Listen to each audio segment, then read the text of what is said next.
It's Phil's Pop Culture Podcast. Watching television. A dynamite place to be. Dynamite! Sponsored by Vandelay Industries, importers and exporters of fine latex products since 1992. And now, the man who taught Frank Burns how to eat worms, here's your host, Phil Kahn.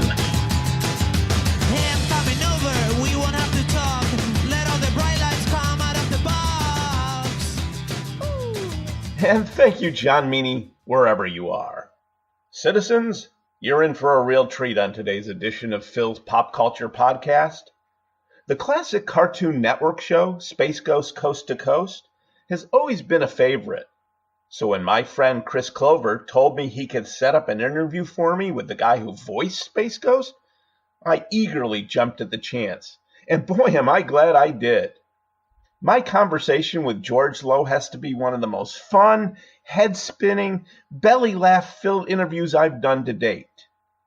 The man of many voices has them all out on full, absolutely hysterical display today, and I know you're going to love our chat. Enjoy, citizens. Hello, is that Phil? Is this George? Yeah, okay, yeah. Okay, yep, you're on the air. Ask your question. To remember today's topic, rubber panties in the elderly. Okay, yeah. We have a caller from Syracuse, New York. Hello. Yes, you're on the air. What is your question? Rubber panties in the elderly. Yes, I have a question. Do you wear boxers or briefs? Rubber panties is the topic, sir. We're not going into what I put on. We're trying to help elderly people prevent unsightly accidents with the leakage of the corn and the explosions of the skyline chili, and that is our topic today. We're not that kind of perverted person asks what kind of underwear I'm wearing. Well, do you want to know what kind of underwear I'm wearing, then? I would much prefer not to, no. I'm guessing, probably a couple of rubber bands holding in a little pack of tartar sauce is what I'm guessing. Hey, you're right. You're absolutely right. Hello, Phil. Well, hello there, George. I think we pushed the elastic possibilities of that opening as far as we possibly could. With your tartar sauce packet. I appreciate you being on the show today. I look forward to promoting everything you do. I heard you were in an accident yesterday. You okay? Oh, it's, I don't know until, you go, you get the baseline. I've already diagnosed myself with my fabulous 2 years of accidental pre-med and having all doctor friends. I ate with a pathologist buddy today, and he's like, you got to get the baseline. And I'm like, I know I've got to get the baseline. Shut up and eat your mushu pork. So tomorrow I go and I'll wait forever, and they'll go, yep, your back sucks just like it has the past 61 years. Have a good day. That'll be $12,000. Right.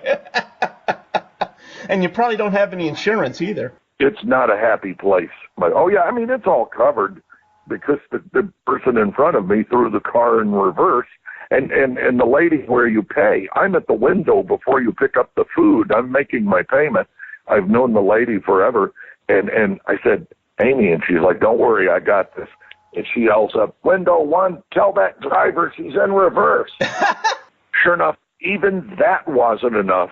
Now imagine in your mind 3 full seconds of somebody sitting on the horn. That long, and she still pops me. Aww. Jeez. Yeah. And hit the brand new Phantom Cruiser, which is not cheap. My little Mercedes star looks like a peace sign now. It's twisted the wrong way. It's like, hey, man. Some of those kids just got back from Woodstock. Hey, man. You hit nice stuff. And then she had the stones to get out and go, oh, no, I've got a nick on mine. You're driving a Sherman tank, madam. You can't even see it. Fate has a funny way of messing with you, too. The police lady who responded was named, I swear to God, Officer Liberty. No way. Yeah, way. And I said, hey, we've got to find you a guy named Justice. And she's like, I only heard it 1,000,000 times.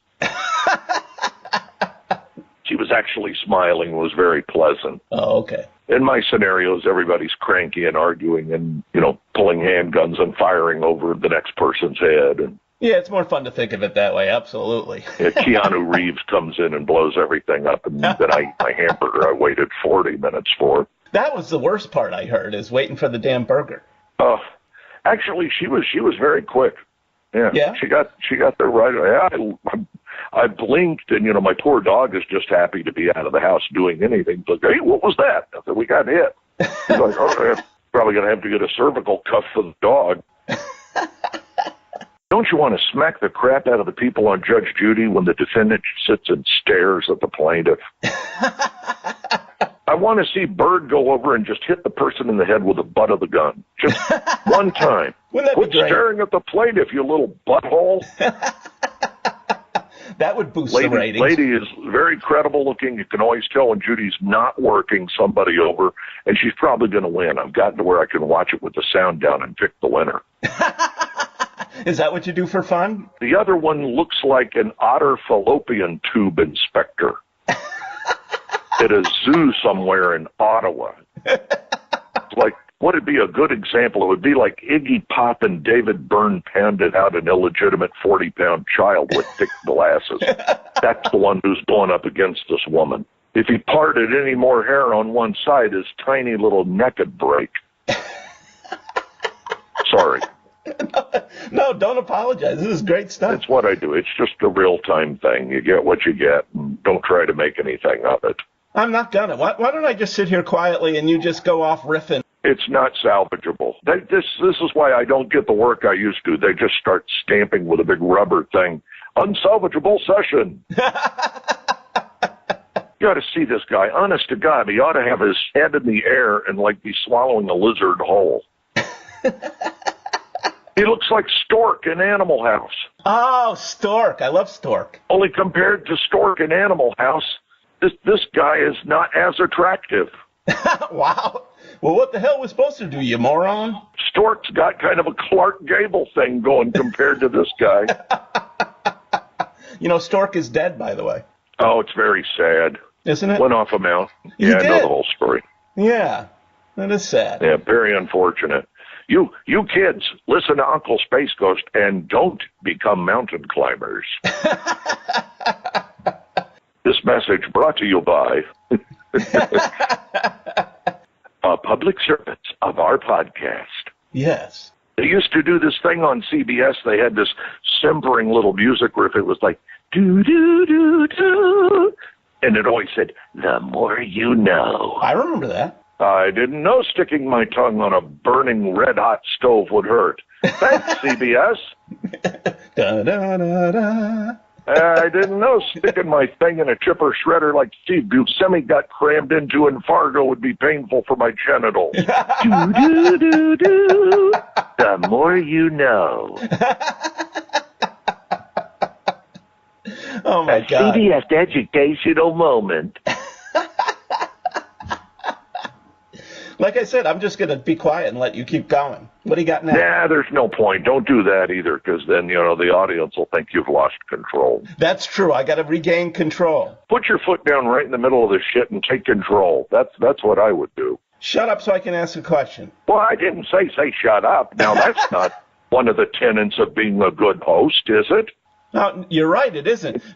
I apologize. Let me take a step back. You have to take control. Do like the Sunday morning shows. You start getting a good answer out of one of those capital city weasels, you just jump on it. Yeah, but you guys tried that in Afghanistan one year and everybody lost a finger. Remember that? Well, yes, but at the same time, we were able to maintain control over things for the next 6 weeks. And these guys have never seen 1 hour of actual combat. Right. But they're experts. Yeah. It's just like me on this show. I have nowhere near the amount of hours of experience you have on the air, and yet I'm trying to take control of you. Now, that's okay. You go ahead. I'm getting tired, so I'm going to let you. Yeah, why don't you take a nap for a second? You probably have questions you want to ask, I would think. I don't know. Maybe you're unprepared like me. Oh, I'm very prepared. I just don't know Are if you? I'll get around to everything. I've got everything written down and ready to go, but... We sterilized the instruments here, so we're all set. Okay. So we connected last week on Cameo.com. It's a new platform you're on. I got a fun little video shout out from you. Tell me about How about that? Yeah, it was great. I loved it. Now I'm going to play it here in just a second. We're up to almost $11 now in actual work that I've done there. So it's very exciting. It's one of those new territories where, say for instance, you're having a birthday or an anniversary, or you're celebrating a divorce, or perhaps you want to congratulate somebody who just took their child to the bris, got the snip. We'll say hello to anybody for any reason without any particular delay in getting it out there. It's fun. They're pretty instantaneous. They are. And let's take a listen to the one you just recorded for me real quick. Let's do. Audience at home, please use your speakers. Citizen Phil of Phil's Pop Culture Podcast. It's your old bald-headed Uncle Space Ghost here, looking forward to being on your program very, very soon, very shortly. I promise I'll shave before then so I don't frighten any of the folks listening in, although it's theater of the mind or pertaining to anything I've ever done, theater of the mindless. But looking forward to that. We will see you next week, and you be a good boy. Quit picking at that business we talked about, and, keep your finger where it belongs, and we'll see you next week, Citizen Phil. Thank you for being so loyal to old, kindly Uncle Space Ghost. Ta-ta for now. Oh, my God. Oh, that was gold, so wasn't funny. it? Yeah, you should order yours right now, kids. Yes, go to Cameo.com and look up George Lowe. $11? Yep. You charged me more than that. Oh, no. It's $45, I think. But by the time it's done, I think I see 11. Oh. After when the leeches get their cut, when all the bloodsuckers get peeled off my flesh, then, it's down to enough to go buy a pack of Ground Round or something and make some greasy burgers. I'm going to have to speak to Chris Clover, the guy that hooked me up. No. He's doing a lovely job. Oh, he's doing a great job. The tough part to get over is when he wants to Skype and he's wearing his leopard Speedo. That's just nasty. Looks like somebody went to the store and bought a grape and 2 tater tots. Chris, I know you didn't want George to mention it, and I tried to stop him, but I couldn't. It's horrifying. It's horrifying. And he sits there, with the cigar burning and the bathrobe over it, and I'm going to be in analysis for the next 12 years from that. So let's take a step back. I obviously want to talk about your most popular role, and that was in high school when you were voted, no, just kidding, Space Ghost Coast to Coast. Yeah, that guy. That guy. Yeah, what were you voted any superlative in high school? You know what? In high school, they thought I was crazy. They were worried about me. Did they? Now, the art teachers loved me. All through school, the art teachers loved me. The music teachers loved me. Anybody offbeat. I remember I had this cool guy kept trying to get me in drama in high school. And I was like, oh, no, man, I can't see myself doing that. I'm not cut out for that. And then the next thing you know, you're in a booth rambling on for hours at a time, and people are going and salvaging the best chunks to put in our little canned product that we shot out by the millions. And who knew one day that would take you to greatness, huh? Well, I always liked radio. I thought radio was cool. Yeah. Some of my band friends, only band friends would do this, shoved me in an AM station in Clearwater, Florida, years and years and years ago. Yeah. And the old guys thought it was hysterical. Hey, look, this guy's friends just shoved his ass in the station. And I was like, they think I ought to be on the radio. Now, my voice wasn't quite like it is now. It wasn't quite as beleaguered and beaten up from years of abuse. Yeah. But my pipes had dropped, a la, hey, Mom, what's for supper? And it's like echoing and, oh, that's so cute. You just got your voice, honey. And these old guys thought it was a riot. I was 13 years old. They said, well, here, you come in this room, young man, and do your demo. And I'm like, okay. Back in the days of wire teletypes, they pull teletype copy for me. Yeah. Thread up a reel-to-reel, a Lampex 609, I think it was. They thread it up, they roll the tape, and I do my audition, and nothing ever happened. Mm-hmm. What happened from that was 2 years later, I might add, I was about to close escrow with my high school girlfriend. That's the polite way to put it. I was about to close escrow with the lovely Debbie, who I'll keep the last name out of it so we don't get in trouble.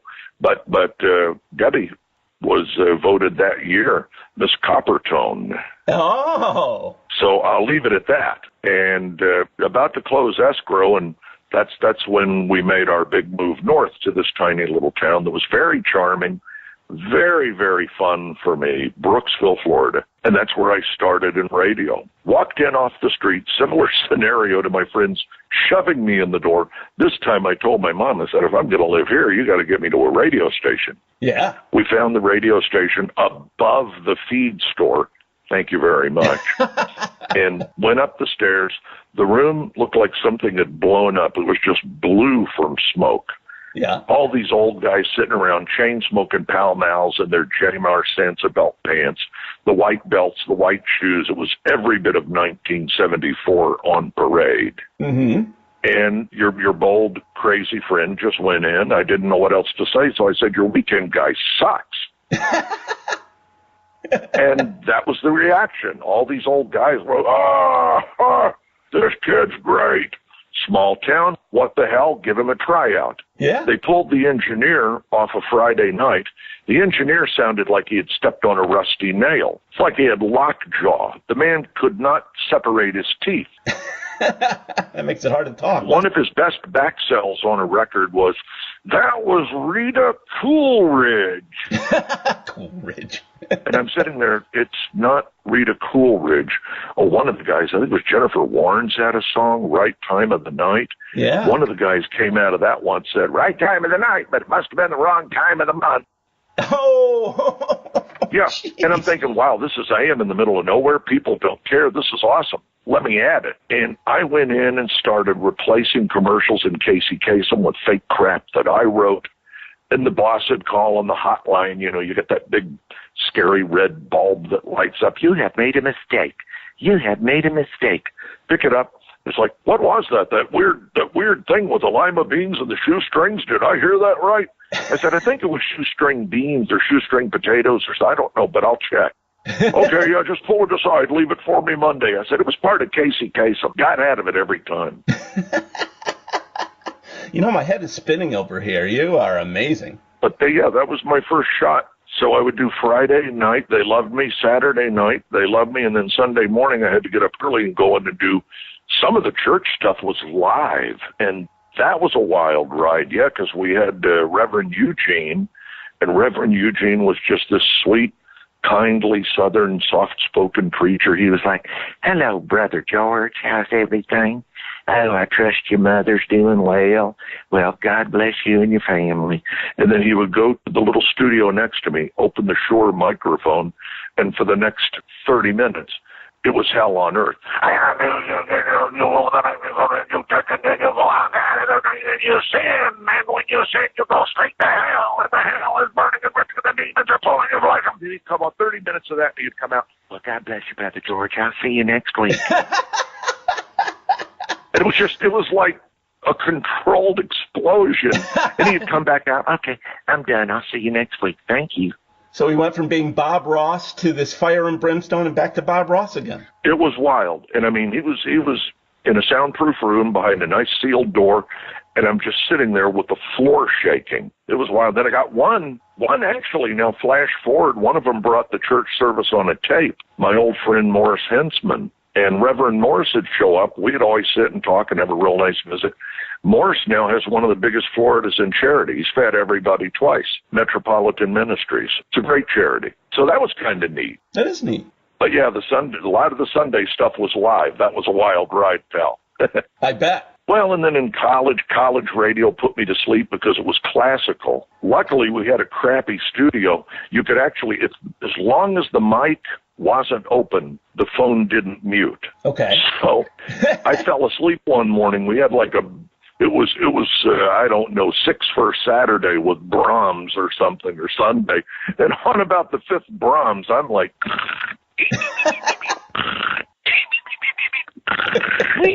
my mom's ringing. You hear the phone. What? You're asleep.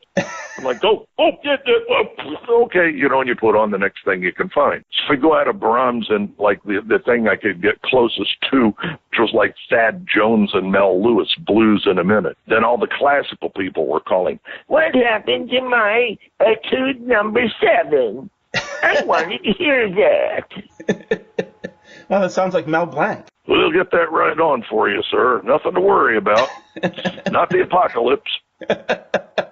Maybe it was to them. Accidentally put some jazz filler in there. That's what they looked at it like. The classical people were like, that's hot dog filler. That's not music.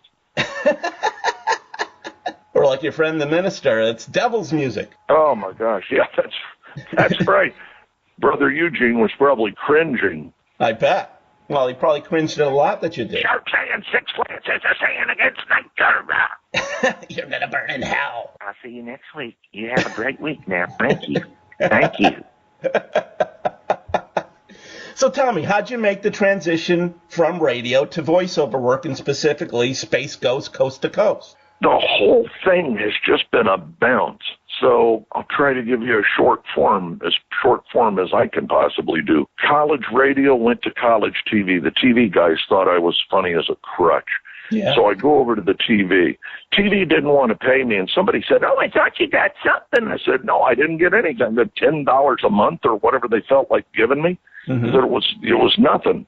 But we did the college news show. The irony there, the kid who was my floor director, Scary Sanders, Kerry was in this ancillary, crappy, nothing role. Now he's this DuPont and Peabody award-winning, Emmy award-winning, wonderful news reporter on NBC. Oh, no kidding. Massively talented.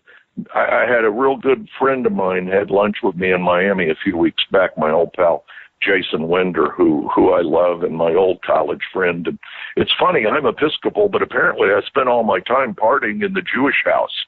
So go figure. Like my agent should be quite fond of me, but isn't. But I had a ball with those guys, and Jason says, you don't remember this, you don't remember that. The thing Jason told me, we both agreed instantly. He sees Kerry all the time in Miami, and he said every time I ever watched him do anything, it could be, you know, just some nothing story. He would go in, and he said in 30 minutes it was like watching a master class in how to be a network reporter. Yeah. The guy was that good. Just right out of college, the climb began for him. Mm-hmm. Wonderfully talented, massively talented. The thing that made him with NBC, he got footage in Florida. I guess he was doing one story, but on the way back from the one story, they get near Arapahoe, Florida. They're watching a guy from the helicopter on a jet ski. Well, the guy doesn't know, and Kerry can see it all from the air. Kerry's looking down going, oh, my God, look at this. And so they start following this poor guy, trying to signal him that things weren't right.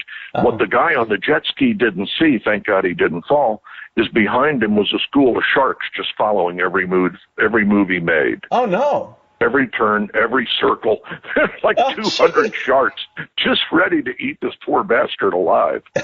So, okay, quicker trajectory, fewer side trips. So out of college, ended up going to do news. It was continue doing, you know, like college news or go do real news. I went and did real news. Okay. Hated it. 6 months after that, PM Magazine. Got sick of doing that, even though they gave me my own funny segment called George's Corner. Okay. Left that, went to morning radio, was on a steamroller of a morning show, but they never paid me. They never treated me right. Left that, went to the guy across town whose ratings were dying. He thought I was hot crap because I had been with the steamroller for 3 months.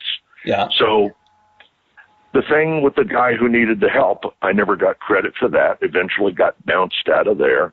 Bounced around a couple of years, did a little of this, a little of that. Ended up in Lakeland in 86. They put a TV station on the air. A bunch of car dealers and a guy who had like the hippest college station in Florida. They put this thing on the air for nothing. The programming was videos, music videos. Think about it, 86. Oh, yeah. So all their programming was free. Yeah. all the labels, sent them everything. It's like, well, there's your programming. And in between, they would do some public service and some other crap. I had the morning show, went and did that. At the end of the one-year deal, they lied. They said, get us any kind of a rating, and we'll give you more money, and you can stay another year. Yeah, right. I got them a really good rating. I was actually competing with Tampa in the first year. Wow. And they were like, well, we kind of gave you the wrong impression there. The station's just not doing that well. I was like, see ya. Oh, jeez. Moved around for a few months, tried to do an ad agency with my girlfriend, and then thank God in '88 I got the call. Go to Atlanta, work for a morning show that was like 35th, completely in the toilet. That's another one. Radio people hate to give credit where credit's due. So I'll never get credit due until probably I'm dead and gone. But I took this thing out of the toilet, knowing what I learned in Tampa about how a great morning show is composed. And, the hosts were driving Rolls Royces to work. Wow. It was something on the order of a 49 share, which was like 64% of every radio on the market was on them. Wow. There was no competition. When I went to Atlanta, I employed all those same tricks, and we were first in 9 months. Oh, my God. Wow. Got canned. Rick Dees tried to hire me, went to Rick Dees. His parting shot to me was, well, would love to have you, buddy, but I'm the one that makes the money. Oh. Back in the plane, tail between my leg, back to Atlanta. I'm thinking, oh, shit, my career's over. Yeah. I get back to Atlanta, start doing promos for TBS and TNT. Ah. So now my foot's in the door. Mom kicked me in the ass every step of the way and said, you should go see your friend. And I knew this lady who had done like a Mayberry reunion. I go down, I see my friend. The secretary gets to know me. Mm-hmm. Funny little lady. She loved me. And she had the best looking homemade food every day, Miss Jeanette. Mm. And she's like, you here to see your friend, baby? And I'm like, yes, ma'am. Buzz me in. Nice. My friend says, just go door to door like the Fuller Brush Man. There you go. I laughed my ass off and said, that's great. They figure, well, he's in the building, so he must be okay. Yeah. I start going desk to desk. People like, I think it was Susan Lighthizer, Sam McQuarters, I'll never forget. Made a lot of friends with people who were doing promos. Ended up doing the Blues Brothers again, Animal House again, Roadhouse again. They're like, oh, we have so much fun with him. He'll do the promo, and we always end up getting like 3 promos for free. Yeah, yeah. So all of a sudden, stuff starts leaching down to the now forming Cartoon Network. Who, by the way, Lazo used to be neighbors with my friend down the hall. Funny the way God throws little breaks in front of you. Isn't it? He liked folk art. We used to go and look at folk art. We'd visit these artists, self-taught. He's like, oh, wait a minute. We've had 15 people from TBS and TNT say, get that George Lowe in. So when Clay was the one who told me, rest his soul, Clay said, you don't remember your audition?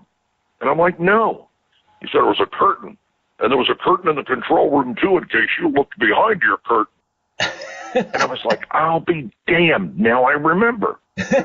And I went in, started looking at the copy, and the first thing out of my mouth was like, what is he supposed to sound like, an idiot or something? And you could hear the other side of the glass.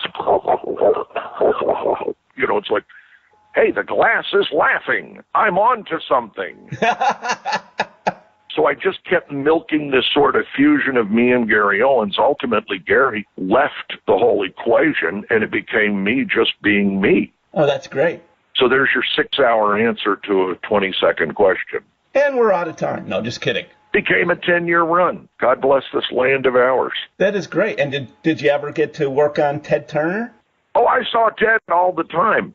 And the great thing was, it was right after Time Warner. I saw him at this merger thing, and he walked out and it said something to the crowd like, hey, y'all, I just made $897 million. How y'all doing? And the place, of course, went apeshit, forgive me, but it was because everybody in the room from the mail room up had made a fortune. They all got rich except for, Tubby sitting here with no damn stock. Right. And then, of course, the death knell was AOL. Hey, why don't we pull AOL in this? Right. And somewhere out there, still there's Space Ghost going, you have mail. they had me sit down one day and do a bunch of that crap. But they were so nice. They introduced me. They said, Ted, this is George. George, this is Ted. Shook hands. He couldn't have been lovelier. I thought there's no chance this guy's ever going to remember me. Uh-huh. Somewhere in the late 90s, I end up with my secret life as an artist. I end up getting accepted and actually purchased. Money changed hands, which just floored me, into the permanent collection of the High Museum of Art in Atlanta. I saw that. One night, one of my friends at the network says, hey, you ought to go around the corner and see Ted. He's up at the museum tonight. Someone told him he should buy Western art because he ended up buying, I guess, all of North Dakota. Whatever David Letterman didn't own, Ted bought the rest. It's surreal, but I went in. I thought, it's been years. There's no way in hell he's going to know me. Went up, reached out to shake hands and say, Ted, I'm sure you don't. And before I could finish the sentence, the man gave me one of those Midwest greetings where they slap the crap out of your back. Mm-hmm. To this day, I think I'm paralyzed to some degree because of Ted loving on me. And before I could finish the sentence, he said, I like that Space Ghost coast to coast. Oh, that's great. Flashback to the radio station part. I'm in there one day still doing some stuff here and there, and a couple of the guys across the hallway go, hey, George, come and meet Jane Fonda. Uh-huh. I go, I shake her hand. She's nice as can be. And at that point, one of the geniuses I work for said, Jane, George's Space Ghost. Oh, my God, he paid so much to get that stupid Evel Knievel or whatever. She rolls her eyes and goes, oh, my God, Ted loves that show. So I thought, hey, now I've been endorsed by Jane and Ted, so there you go. I'm all set. We got a 10-year run out of it. That is great. Oh, it's one of my favorite shows. And when Chris Clover said, hey, do you want to interview George Lowe? I'm not sure if you know who he is, Space Ghost Coast to Coast. I said, you're kidding me. I love that show. I'd love to have him on. Broke my heart that we stopped. Apparently, when we stopped, somebody told me we still have like 60 celebrity interviews we never used. You're kidding. There are like 60 of them in the can. Everybody and their brother wanted to do it. Metallica even called. Don't ask me how they found the right number. They dialed direct into our talent coordinator. Yeah. Had to have been, we figured it was one of the big agents that they had sent, other people to us through. Yeah. And they call up, she goes, she thought it's the editors messing around with her. You guys, I don't have time for this shit. Hangs up on them. And then they call back and they want to be on even more. Yeah. They call back the second time, they've got the agent. It's like, no, this is blank at William Morris Endeavor. She starts crying and goes, I want to fucking Metallica! So it was a classic. And we had the boys on, and they had these little funny guitars, little toy electric guitars that, like 3 inches long. And they you press a button, it's like, yeah. The two of them sat there. We have made them sing the Space Ghost song. Remember that Space Ghost? You Sure. are the dude. It was awesome. Oh, that is great. David Byrne and I, they never used it. David Byrne and I had a really weird call. We got into death and everything. It was just so weird. I told him when I go, I wanted to have vegetables around my casket and a sneeze guard and encourage people to eat better. That didn't fly? No, he loved it. They didn't use it. So there's all this unused footage out there. How can we get it on the air? Oh, buddy, don't I wish. I mean, there are 60 of the damn things ready to go. And the last season, I thought we were on such a roll. I'm like, oh, this has got to be the beginning of another 10 years. And I think the fans, oddly enough, the Simpsons are still going at 30. I think the fans would have easily taken us to 20. Absolutely. But, I'm old. Nobody wants to put up with my foolishness anymore. It's going to be things like this, and maybe someday I'll do my own podcast when I'm down to 1 or 2 marbles left rolling around in my head.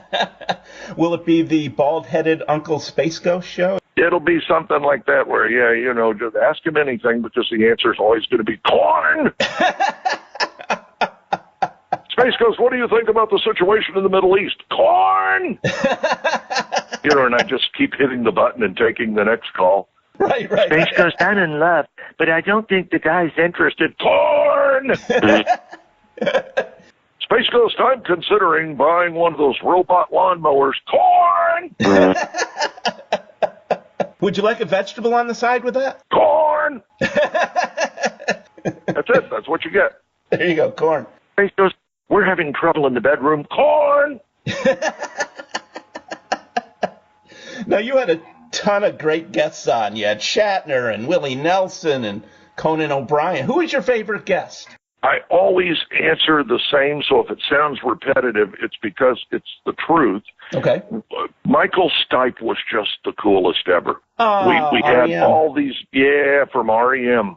We had all these notes about don't do this and don't do that, and don't ask about the money, and don't get personal, don't ask for a signature, blah, blah, blah. I said, what do you think? I'm an idiot. I've been interviewing people my whole life. Yeah. I had Sam and Dave at a radio station I worked with before we were used to celebrities. Uh-huh. And I thought that was awesome, having them in. But, oh, my God, even on that crappy TV station I told you about here, we had everybody. And Leon Redbone came in one day. Did he misbehave? Remember him? Yeah. Ain't misbehaving. Oh, I was terrible, but he loved it. And then we had Kinky Friedman one day and, just anybody and everybody. But Stipe was so cool. And, they've given us all these warnings, don't do this, don't do that. Drove himself to the interview, middle of summer in Georgia. Mm-hmm. Hotter than hell, like Florida right now in May. Yeah. And the guy gets out, could not have been any nicer to everybody. Talkback comes over the ceiling like, we're going to start rolling, you guys good? And we're like, yeah, go ahead and do your thing. And they knew by then to go ahead, hit play, record, and just keep it going. Mm-hmm. And I'll never forget, they said, everybody's set, and Michael's like, no, I have to get my space glasses. Oh, that's great. And he reaches into this bag he had with him and pulls out like these giant blue shades that you see in the interview, like, you've had eye surgery, wear these. Funny as heck. Oh, and so we do the interview. They gave Clay the line I wanted, but, rest his soul, he should have it. Yeah. When we squeezed Michael down in the corner, and Zorak goes, hey, Michael, is that you in the corner? And Michael, yeah, that's me in the corner, Zorak. That's me in the spotlight, losing my religion. He was awesome. So the reason he was awesome is he played, he was funny, he was charming, he didn't act like a guy who had just signed an $80 million deal with Sony. It was surreal. I mean, this is like 19, whatever it was, money, 95, 6, whatever year Monster came out. I can't remember. I'm old. Give me a break, kids. But at the end of the interview, here's what turned it for me. Okay. Says to me and the production assistant, come on back to the green room. I'll show you my photography. Ooh, wow. The guy is an ace photographer. Wow. Has been exhibited in all kinds of big shows, a lot of museum stuff I didn't know. Hands a picture he took of a little girl asleep in somebody's lap at a wedding to the production assistant. Poor Tanya. Tanya immediately starts sobbing. And I'm a pushover, too. I'm like, shut up, you're going to get me going. So Tanya's crying. She loves it. She makes her excuses and leaves. He turns around and he hands me a photo of a guy holding a pack of Lance Toast Cheese crackers at the camera, while the man holding the crackers makes no eye contact with the camera, distantly looking away, as if to say, the crackers are the story here. Oh, I like that. He hands me that. Oh, that's great. I promptly go, and we talk a while, and it just couldn't have been any nicer or any more fun. Flash forward, I'm doing a birthday for, like, one of my favorite folk artists in the world, Howard Finster, the great self-taught Southern folk artist. Paradise Gardens is now a protected environment. If you get to Georgia, you go see it. Okay. Paradise Gardens. It's amazing. And their Airbnb is actually in, like, I forget what they call it, but like a super host or whatever. It's the top 3 or 4% of the cleanest and most courteous and just so fastidiously cared for. Unbelievable. So I'm doing Howard's 85th birthday at the High Museum. They bring me in. I'd help them as the MC. And it was just complete insanity, but it was beginning the beginnings of one of those weird things, in life you get lines that cross different ways for whatever weird reason. So in the middle of the thing, they go, in the dry run, they're like, now at this position, you're going to introduce a short thing from David Byrne. I'm like, oh, this is great. Yeah. So he introduced it, and my joke was, I'm walking off stage pretending it would be a longer message from David Byrne. Mm-hmm. Here's the whole thing. Hello, Howard. It's David. I'm in Istanbul. Happy birthday. That was the whole message from David Byrne. Well, of course, my gag was to go flying back. I could run then. My gag was to fly, 50 feet back to where I was and go, okay, thank you, David Byrne, for that heartfelt and brief message. So, it was just an hour or so having fun. I beat up the museum director, and, he laughed and was a great sport. But at the end of the thing, we're in the atrium. They've got a big celebration for Howard and cake and the whole bit. Yeah. Everybody was just so happy Howard could make it. Everyone who ever met him loved him. And all of a sudden, the room starts to part.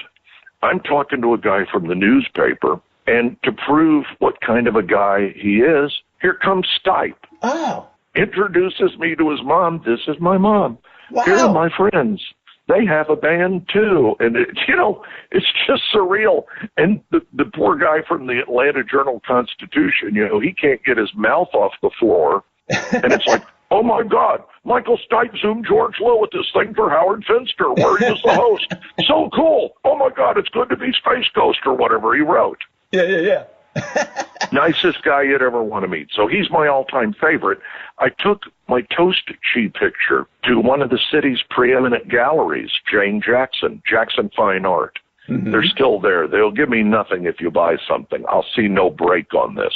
But I went in and I showed it to Jane and go, hey, Jane, do you know anything? And before I could finish, Michael Stipe. Oh, you got the one that was in this show. You got the one that was in this show. It was in the Paris Review, and they had it at the Tate in London. Oh, wow. Apparently, because he had so much fun in the interview, the man handed me a $6,000 photo.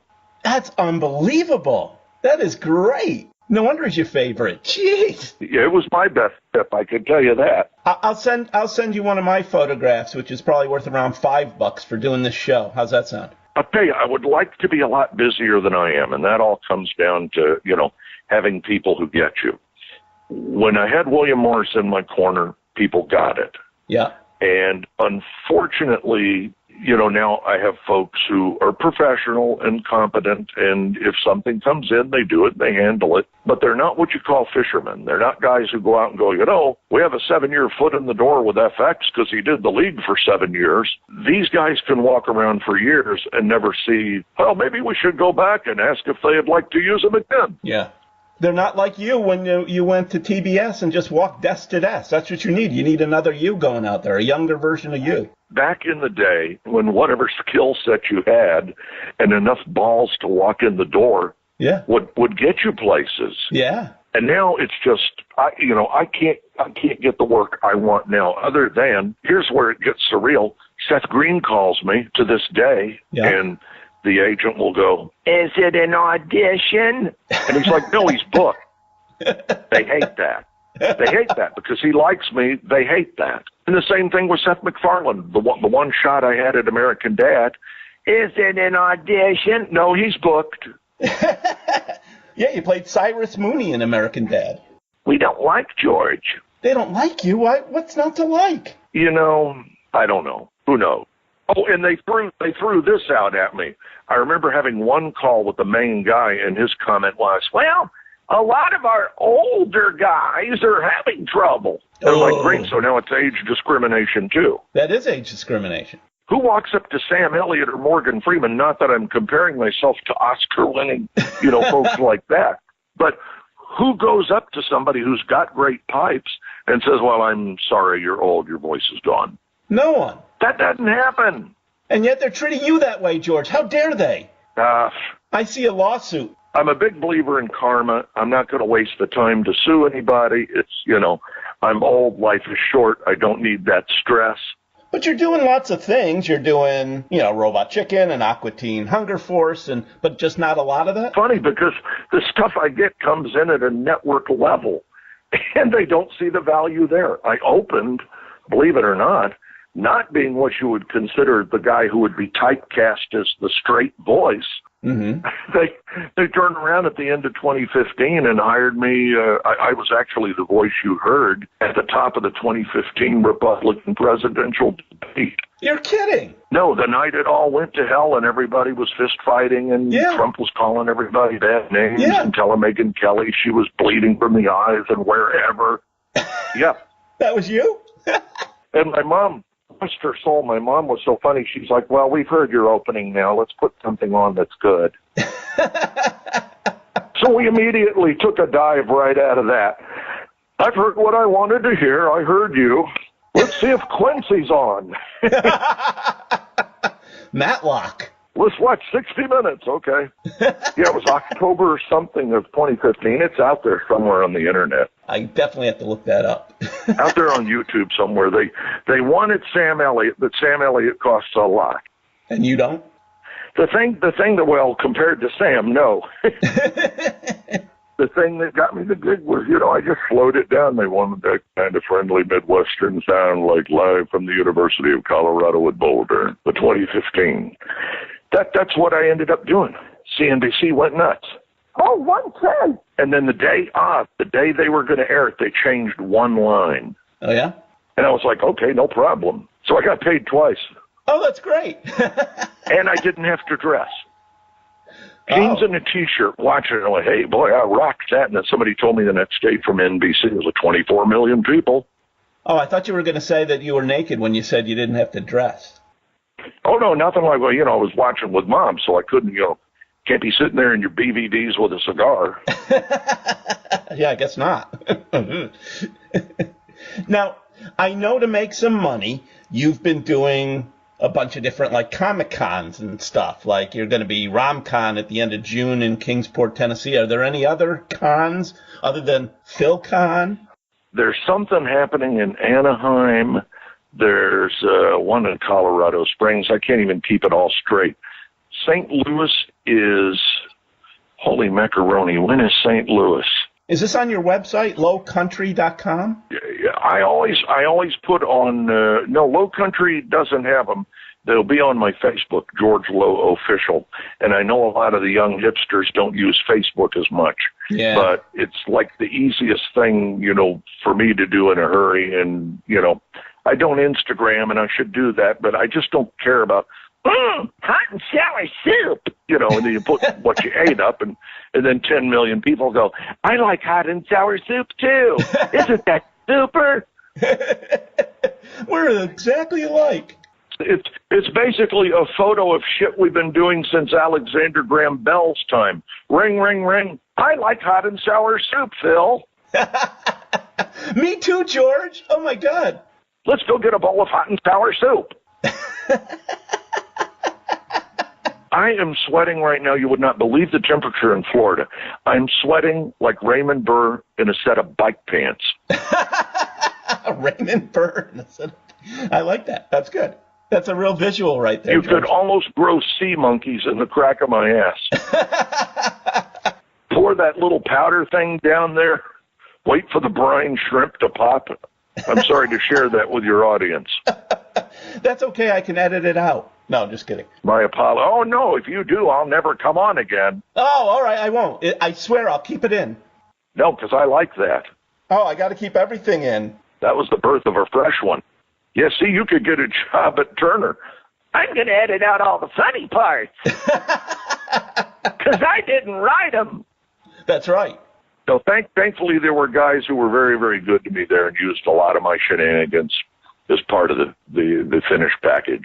Oh, that's great.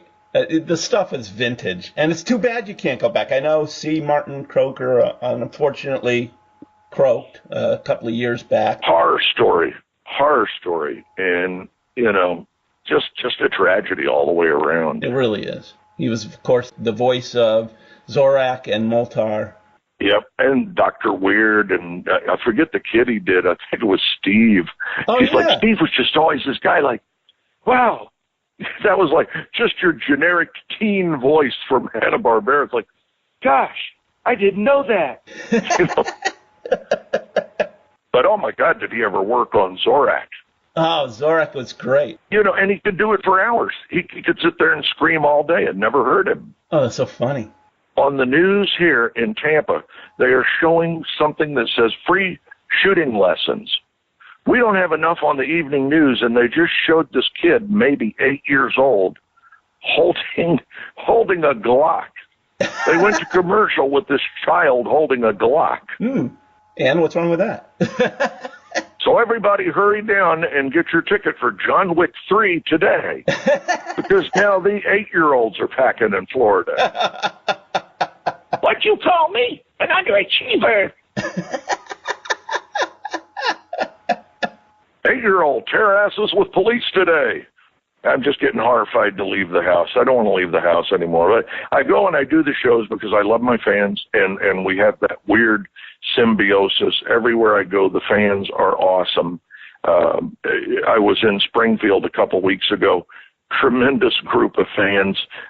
They laughed. It's always the unexpected and the impolite with me.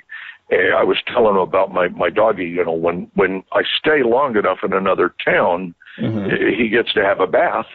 And on the bill, for whatever reason, they put express anal gland, complimentary. And so I told my crowd in Springfield, I thought, well, you know, I'm going to roll the dice. You never know what will happen. I said, by the way, at the end of my panel today, if you like, go backstage. We have trained professionals waiting. We'll express your anal gland. And I thought in the Midwest, you know, they were going to run me out. But it was great. Everybody laughed, had a good time. I'm in trouble in Huntsville. I don't know what happened there, but I had a good friend who had a con in Birmingham. And, you know, they were real good friends, ended calls with, oh, we love you, and you got to come back soon. And whatever I did in Huntsville now, I've never been invited back to Alabama, apparently. Maybe you're better off. Well, I did a dirty job. My friend Larry, who sounds like, before there was ever Hank Hill, my best friend Larry sounds like Hank Hill. Here you go. I told him, I said, Larry, you know, it didn't go well. He said, you did that damn masturbation joke, didn't you? I said, yeah.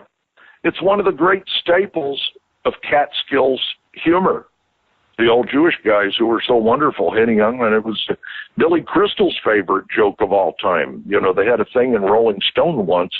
We asked 50 of the greats who what their favorite joke is. Can't remember Letterman's, but Billy Crystal was. Guy goes to the doctor. Doctor says, you got to stop masturbating. The guy says, why? The doctor says, so I can examine you. Did not go over well in Huntsville. I don't understand why. That's hysterical.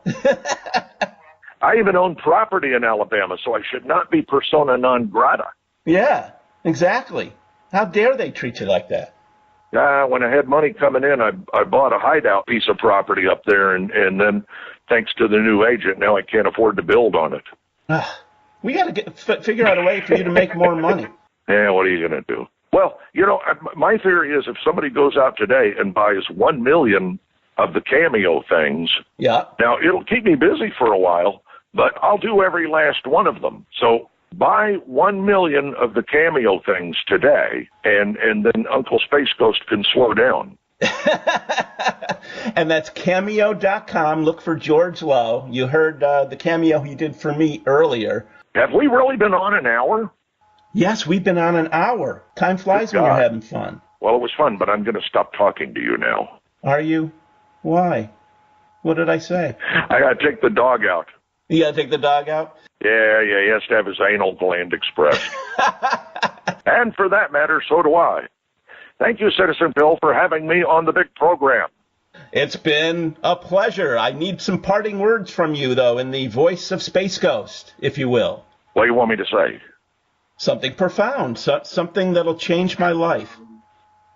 Okay, here it is. Okay. Kids, get your pens and pencils ready. GLR5 and GLR6 kainate receptor subunits in hippocampal neurons co-assemble to form functional receptors. Very profound. You get that, kids? That's right from the mouth of George Lowe, my guest today, better known as Space Ghost from Space Ghost Coast to Coast, Robot Chicken, many others. Buy 1 million of the Cameo things today. And on that note, I thank you so much, George Lowe, for being on. This has been a really fun and head-spinning interview. Thank you, Citizen Phil. Thank you, Citizen George. Take good care. Peace out. I'd like to thank today's guest, my good old bald-headed Uncle Space Ghost himself, George Lowe, for a fun and memorable conversation. George, it's an interview I'll always cherish, and those profound words of wisdom you gave me, well, let's just say I'll be using them as a beacon of light and hope for the rest of my life.